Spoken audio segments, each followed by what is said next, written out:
آج کے دن کی سب سے بڑی تشویشناک خبر ہے سید حسن نصراللہ صاحب کی شہادت، جو بانیان حزب اللہ میں سے ایک ہیں۔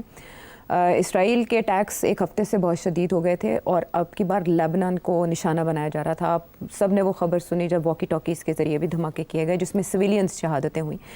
ہم نے دیکھا ایران بھی اٹیکس کے بعد اس طرح سے ریٹیلیٹ نہیں کر سکا اور لیبنان کی طرف سے بھی ظاہر حزب اللہ بھی اس طرح سے ہمیں طاقتور دکھائی نہیں دی جس طرح سے اسرائیل نے آگے بڑھ کر حملے کیے۔ اب حزب اللہ کے جو سینئر رہنما ہے نعیم قاسم، انہیں عبوری سربراہ مقرر کر دیا گیا ہے اور کہا جا رہا ہے کہ حسن نصراللہ صاحب کے جو کزن ہیں ہاشم صفی الدین، وہ بھی ٹارگٹ بنانے کی کوشش کی گئی لیکن وہ محفوظ رہے ہیں اس حملے میں، وہ سربراہ ہو سکتے ہیں۔ دوسری طرف جو ایرانی سپریم لیڈر علی خامنائی ہیں وہ یہ میسج بھجوا رہے ہیں کہ تمام علاقائی مزاحمتی قوتیں حزب اللہ کے ساتھ کھڑی ہوں گی۔ سوال یہاں یہ پیدا ہوتا ہے کہ اسرائیلی آرمی چیف کا یہ کہنا ہے کہ یہ ہمارا آخری حملہ نہیں ہے، ہمارے پاس اور بھی بہت سے آپشنز موجود ہیں جو ایک کے بعد ایک سامنے آئیں گے اور ہم ٹارگٹ کریں گے۔ ایران کی خاموشی نے یا ایران، آپ نے یہ تبصرہ کیا تھا کہ ایران ابھی رسپانس نہیں دے گا جب ایران میں اسماعیل ہنیہ صاحب کو نشانہ بنایا گیا۔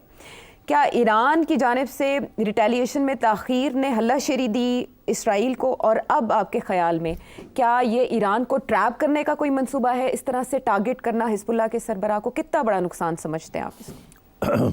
جی بالکل درست سوال ہے۔ ایران کو انوالو کرنے میں ان بگر وار، وہ تو اسرائیل کا آبجیکٹیو کافی عرصے سے ہے کہ کسی طریقے کے ساتھ ایران کو اس لیول پہ پروووکیشن کی جائے کہ وہ ایکسکیوز مل جائے اسرائیل کو کہ اس کو اٹیک کرے، اور اسپیشلی نیوکلیئر انسٹالیشنز، جو کہ امریکہ کا بھی آبجیکٹیو ہے کہ نیوکلیئر انسٹالیشنز کو ناک آؤٹ کیا جائے۔ تو مگر ایران اتنا پرووک نہیں ہوا جی، اور یہ آپ کا تجزیہ بھی ہے، یہ صحیح کہہ رہی ہیں آپ کہ لوگ یہی کہہ رہے ہیں کہ وہ چاہتے ہیں کہ ایران پرووک ہو کے اور کوئی ایکسٹینڈ کرے ریزسٹنس، پھر اسرائیل اٹیک کرے ایران کو۔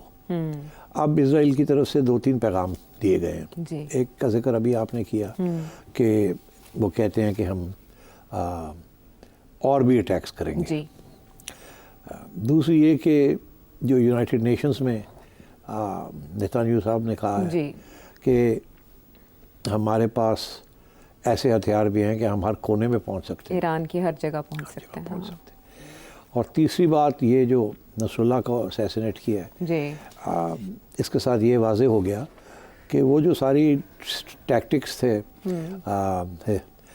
حزب اللہ کے کہ انڈر گراؤنڈ بنکرز، ان کو انہوں نے بنکر بریکنگ بامز کے ساتھ توڑ دیا۔ جی، بنکر بسٹر، بنکر بسٹرز یہ امریکہ کے پاس ہے۔ جی، یہ الزام بھی لگایا گیا ہے ایران کی طرف سے، یہ امریکہ نے سپلائی کیے ہیں ان کو۔ ہاں، لیکن ایرانی صدر کہہ رہے ہیں ہمیں پتہ ہی نہیں ہے۔ نہیں، ظاہر ہے وہ کیا کہے، ہمیں پتہ ہے تو پھر چپ کر جائے اس کے بعد۔ وہ تو اس وقت بڑے مشکلات کا سامنا ہے جو بائیڈن کہ ایک طرف جو بائیڈن کہتا ہے کہ جی ہم نے اینتھنی بلنکن جو کہ ان کا سیکریٹری ہے، اس نے 11 چکر لگائے ہیں مڈل ایسٹ کے، اسی کوشش میں کہ کسی طریقے کے ساتھ کوئی سیز فائر ہو اور جنگ ختم ہو۔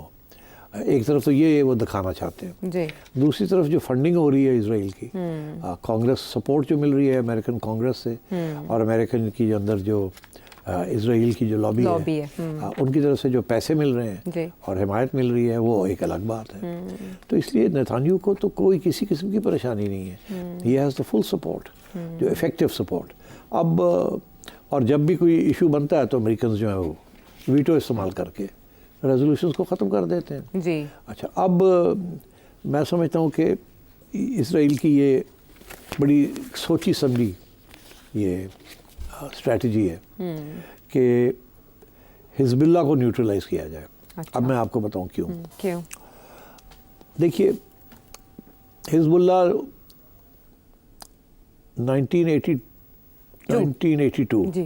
1982 سے پہلے تو اس کی وہ موجود ہی نہیں تھا۔ 1982 میں اسرائیل نے لیبنان کو انویڈ کیا اور انویڈ کر کے بمبارڈمنٹ کی بیروت کی، اور صدرن بیروت کو آکوپائی کر لیا، اور اس کے بعد اس وقت جو کرسچن فلانج تھے وہ بھی اسرائیل کے ساتھ مل گئے اور کافی تباہی ہوئی وہاں۔ اس کے بعد 1984 میں حزب اللہ کی پیدا ہوا، سارے مختلف گروپس اکٹھے ہو کے تو انہوں نے حزب اللہ بنایا، اور آہستہ آہستہ حزب اللہ ایران کی مدد سے بہت اسٹرانگ ہوتا گیا۔ یہ ایران کی ایک اسٹریٹجی بھی تھی کہ مختلف ریزسٹنس گروپس جو ہیں ان کو اکٹھا ایک انڈر ون امبریلا کیا جائے۔ اچھا، وہ بیروت میں تو کامیاب ہو گئے، مگر وہ عراق اور ایران، عراق اور سیریا میں اتنے کامیاب نہیں ہوئے، وہاں چھوٹے چھوٹے گروپس رہ گئے، مگر انہوں نے ان کو سب کو سپورٹ کرنا شروع کر دیا۔ تو all these groups are getting support from Iran. Iran کی بھی یہی اسٹریٹجی تھی کہ ایک جگہ پہ فوکس نہیں ہونا چاہیے، گراؤ ہونا چاہیے۔ تو لیبنان ضروری ہے کہ لیبنان کے اندر بھی ریزسٹنس ہو۔ اچھا، پھر جو مین جو لڑائی ہوئی حماس کی، سوری حزب اللہ کی اور اسرائیل کی، وہ 2006 میں ہوئی، بہت بڑی جنگ چھڑ گئی، اور حزب اللہ نے کافی نقصان پہنچایا اسرائیل کو۔ اب صورتحال یہ ہے کہ وہ تو ختم ہو گئی بات، مگر اسرائیل کے ذہن میں یہ ہے بات کہ ہم نے غزہ تو صاف کر دیا، حماس کو بھی ہم نے آدھا کر دیا یہ، مگر ایران اور حزب اللہ جو ہیں وہ ویسے ہی سالڈ ہیں ابھی بھی۔ وی نیڈ ٹو ویکن ایران، اور ایران کو ویکن ڈائریکٹ بھی ہم نہیں کر سکتے directly, because it's a very big country, invading Iran is a big problem, مگر حزب اللہ کو ہم آدھا اگر کر دیں اور ان کو ڈسٹروائے کر دیں تو دین ہمارے لیے کوئی پرابلم نہیں ہے in the Middle East. Iran completely isolate ہو جاتا ہے، کیونکہ حماس کے اوپر تو سخت قسم کی اٹیک آ گئی ہے، اور کچھ عرصے کے لیے اگر یہ اٹیک کنٹینیو کی تو غزہ جو ہے اس کو تو آکوپائی کر لیں گے 100%۔ اب انہوں نے 50,000 کے قریب لوگ مار دیے ہیں، تو اس کا یہ مطلب ہے کہ اٹس روتھلیس آل اینڈس، کسی سٹیج پہ بھی وہ کوئی سیز فائر نہیں کرتے، کوئی بات نہیں ماننے کے لیے تیار، ایتھنک کلینزنگ کر رہے ہیں فل غازہ کو، وہ ویسٹ بینک کو، غازہ کو کلین آؤٹ کر کے اس کو بھی اب کالونائز کرنا چاہ رہے ہیں، اور اسرائیل کے بارڈرز کو ایکسٹینڈ کرنا چاہ رہے ہیں۔ اب اگلا بارڈر جو ہے ناردرن وہ جا کے سدرن لیبنان کو ملتا ہے، تو وہاں بھی میرا خیال ہے یہ چاہیں گے کہ اندر گھس کے تو ایک ایریا جو ہے لیبنان کا وہ بھی آکیوپائی کر لیں as a buffer zone, because وہ جو بارڈر ایریاز ہیں وہیں سے تو یہ راکٹس آتے ہیں، اور حزب اللہ کے پاس کوئی 1.5 لاکھ کے قریب راکٹس کا اس وقت ذخیرہ موجود ہے، تو اور وہ ایران سے آتے ہیں سارے۔ تو اب میرا خیال ہے انہوں نے یہ فیصلہ کیا ہے کہ یہ اچھا موقع ہے، اور کافی دیر سے اس کی پلاننگ ہو رہی ہے۔ دیکھیے یہ نہیں کہ جی ابھی انہوں نے یہ پلان کیا ہے، یہ جب پلاننگ ہوئی ہوگی نا اس کی، تو پہلے انہوں نے یہی فیصلہ کیا کہ غزہ کو صاف کرنا ہے اور حماس کو ختم کرنا ہے، اگلی سٹیج انہوں نے کہا کہ حزب اللہ کو کرنا ہے۔ اب حزب اللہ بھی جب سے یہ حماس کے اوپر اٹیک آیا ہے تو حزب اللہ کی بھی وہ بھی راکٹس ہر روز کچھ نہ کچھ پھینک رہے ہیں، ایسے ہی ہے نا؟ اچھا، مگر وہ پوری فل فلیش نہیں آ رہے، کہ انہیں پتہ ہے کہ اگر فل فلیش گئے تو اسرائیل انویڈ کر لے گا، مگر انہوں نے بھی اپنا سالیڈیرٹی میں کچھ نہ کچھ تو کرنا ہے، اور ایران کی طرف سے بھی ہے کہ کریں ہم، کیونکہ Iran is too far away, ان کی تو they are not going to be able to do it. تو اس لیے انہوں نے سوچا کہ یہ ایران کا ایک اور پلر ہے کلوز ٹو اس، اس کو تو ختم کیا جائے۔ تو اب وہ پہنچ گئے ہیں وہاں، اب وہ یہ کہہ رہے ہیں کہ ہم ہر کونے پہ تک جا سکتے ہیں، اور انہوں نے اٹیک کیا ہے حزب اللہ کی جو لیڈرشپ ہے۔ So I think this is very very serious. اب آپ کے سوال کا جواب وہ یہ ہے کہ انہیں پتہ ہے کہ حزب اللہ تو اب کچھ نہیں خاص کر سکتا، راکٹ شاکٹس ماریں گے بھی، وہ پھینکیں گے بھی، تو اس سے کوئی فرق نہیں پڑے گا، بیکاز پہلے بھی انہوں نے سینکڑوں راکٹس فائر کیے، لیکن ان کا ڈیفنس سسٹم جو ہے، انہوں نے جو ڈوم بنایا ہوا ہے آئرن ڈوم، 3 لیولز ہیں اس کے، ایک اوپر ہے وہاں بیلسٹک میسائلز کے ساتھ ناک آؤٹ ڈیوڈ سلنگ بھی ہے، اور تو اس لیے وہ 3 لیولز ہیں، اور اس کو ایران کی میسائلز لانگ ٹرم میسائلز کین پینیٹریٹڈ، بٹ باقی جو چھوٹے راکٹ شاکٹس ہیں ان کو فارغ کر دیتے ہیں۔ اچھا، تو اب I think they are playing کہ ایران انوالو ہو، ایران ہمیں اٹیک کرے ان اے بگ وے، تاکہ ہم ایران کو پکڑیں، اور انہیں پتہ ہے کہ جب وہ ایران کے پیچھے جائیں گے تو پھر امریکہ جو ہے 100% ان کے ساتھ ہوگا، اور یہ سیز فائر اور یہ ساری باتیں ختم ہو جائیں گی، اور یہ بہت بڑی کانفلکٹ بڑھ جائے گی۔ اور بڑی ایک انٹرسٹنگ بیان آیا ہے فرام سعودی عربیہ، کیونکہ سب سے بڑا پلیئر اس ریجن میں اب سیریا نہیں رہا جتنا بڑا سعودی عربیہ ہے۔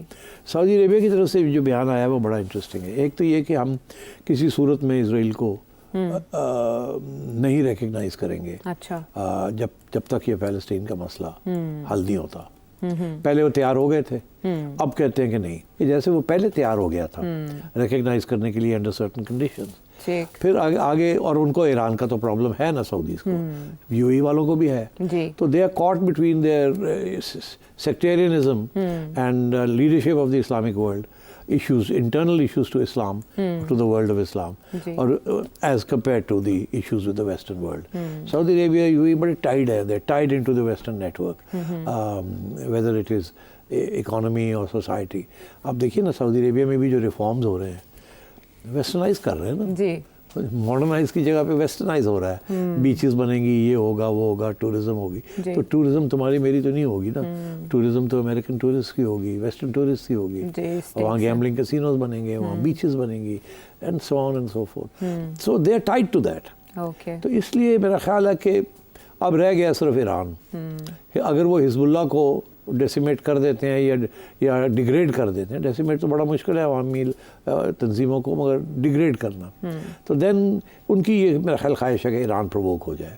اچھا, اب آپ دیکھیے ایران کے اوپر کتنا مسئلہ ہے. ایک تو وہ چاہتے ہیں کہ ایران اگر پرووک ہوتا ہے تو پھر اسرائیل اٹیک کرتا ہے تو وہ ایران کو ڈیفیٹ تو ہوگی ایٹ دی ٹیکٹیکل لیول, جس کے ساتھ شاید ایران کے اندر گورنمنٹ چینج ہو جائے, یا اندر سے انقلابی کاؤنٹر ریولوشن یا کاؤنٹر دی اسلامک رجیم, کیونکہ سارا وقت وہ تو اکساتے رہتے ہیں نا وہاں, لاوا پکتا ہے, لاوا یہ امریکن پکاتے رہتے ہیں, تو وہ شاید انتظار یہ ہے کہ رجیم چینج ہو جائے. وہ جو کافی عرصے سے ٹرائی کر رہے ہیں کہ جی کسی طریقے کے ساتھ یہ اسلامک رجیم ختم ہو یہاں, تو وہ ہو سکتا ہے کہ وار کین پریسیپیٹیٹ دیٹ. مطلب یہ ہے کہ وہ ایک ٹریگر بن سکتا ہے. وار ہوتا ہے ایسی خطرناک چیز ہے کہ جو ہارتا ہے نا وہاں پھر تبدیلی آ جاتی ہے, وہ کسی نہ کسی قسم کی رجیم چینج ہو جاتی ہے. جہاں جو ملک میں, جس ملک میں بھی آپ کوئی جنگ ہارتے ہیں نا, تو آپ کی فوج اور آپ کی جو رجیم ہوتی ہے وہ پیچھے ہٹ جاتی ہے, اور پھر ایک نیا سلسلہ شروع ہو جاتا ہے. تو یہ رجیم چینج ایران میں از اے پرفیکٹ فارمولا, کیونکہ ویسے بھی کوئی تھوڑی بہت ڈس انچانٹمنٹ ہے وہاں, کچھ لوگ خوش نہیں ہیں جس قسم کے حالات ہیں وہاں, بڑی تنگی ہے, بڑی انفلیشن ہے, and so on, because sanctions لگے ہوئے ہیں سارے, اور لڑائی جھگڑے چل رہے ہیں. یہ جو نئے صاحب جو پریزیڈنٹ بنے ہیں ایران کے, ان کی تو یہی کوشش تھی کہ ویسٹ کے ساتھ پھر بات چیت شروع کی جائے اور تسلی دی جائے کہ ہمارا نیوکلیئر پروگرام ہم نہیں کر رہے, اینڈ سو آن, کوئی کمپرومائز کی جائے. مگر اب دیکھیے نا کہ ان کے بھی ہاتھ پاؤں کھٹ گئے بائی آل دس, وہ بھی کمزور ہو گیا. اب وہ ان کا جو بات ہے وہاں سننے کے لیے ہارڈ لائنرز تیار نہیں ہوں گے. تو وہ جو کوشش کرنے والے تھے کہ کسی قسم کی کمپرومائز ہو جائے, ان کو بھی فارغ کر دیا بائی دس اسرائیلی انکرجن. تو مائی سینس از کہ Iran is in very serious trouble. Israel is not in trouble, امریکہ is not in trouble, Iran is in trouble. Iran اس لیے ان ٹربل میں ہے کہ اگر وہ کچھ ریزسٹ کرتے ہیں, کچھ پرووک اور کرتے ہیں, لڑتے ہیں, میسائلز مارنا شروع کر دیتے ہیں, تو that will give Israel the excuse to do what they want to do. ایک, اور اگر نہیں کرتے تو ملک کے اندر بے چینی ہوگی کہ یار we are being insulted, we are being dishonoured, ہم کیا, ہمیں کیا ہو گیا. وہ پھر اندر سے بلبلہ شروع ہو جاتا ہے نا کہ یار یہ کیا ہماری لیڈرشپ لڑتی نہیں ہے, یہ نہیں کرتی. بزدلی کے تانے ملتے ہیں, پہلے بھی مل رہے تھے جب رسپانس نہیں دیا. تو اس لیے دی ایرانین آیت اللہ رجیم جو ہے اس وقت کافی مشکلات کا سامنا ہے. اور وہ محفوظ مقام پہ کیوں منتقل ہو گئے, اس سے کیا ظاہر ہوتا ہے؟ ظاہر ہے ان کو یہی فکر ہے کہ کل کو ہمارے اوپر نہ اٹیک آ جائے اسی قسم کی, کوئی ہمیں نہ ٹارگٹ کر لیا جائے, ایک اور ہمارے کسی کمانڈر کو, جیسے پہلے انہوں نے کیا. جی, اسماعیل ہنیہ کو تو ادھر ہی ایران میں کیا گیا تھا جب وہ مدعو کیے گئے تھے ایک ایونٹ میں. بالکل. تو اگر یہاں تک یہ ہو سکتا تو شاید وہاں بھی پلان ہو کسی اور بڑے کو اسیسینیٹ کرنے کا. پرووکیشن ہے نا, اس کو جو اسیسینیٹ کیا تھا پرووکیشن تھی نا, کرو, کر کے دکھاؤ کیا کر سکتے ہو, ہم یہاں تک آ گئے ہیں. انہوں نے کیا کیا, کچھ بھی نہیں کیا, چھوٹا موٹا اشارہ کر کے پھر فارغ ہو گئے, ایسے تھا نا. اور اس کے بعد بیان بھی آیا کہ ہم سمجھتے ہیں کہ ہمیں ٹریپ کرنے کی کوشش کی جا رہی ہے, ہم اس ٹریپ میں نہیں گریں گے. مگر یار وہ پرووکیشن اتنی خطرناک ہے کہ ٹریپ تو وہ تو پھر گرنا پڑے گا اس کے اندر, نہیں تو ویسے ہی تبدیلی آ جائے گی. تو میں یہ سمجھتا ہوں کہ اسرائیلیز بہت بولڈ قسم کی مووز کر رہے ہیں, جس کا مقصد یہ ہے کہ ایران کے اندر گورنمنٹ کو گرایا جائے اور for once and for all colonise کر لیا جائے یہ سارا جو مسئلہ ہے فلسطین کا, مار کے سب کو, اور کم از کم اگلے 10-20 سال کے لیے.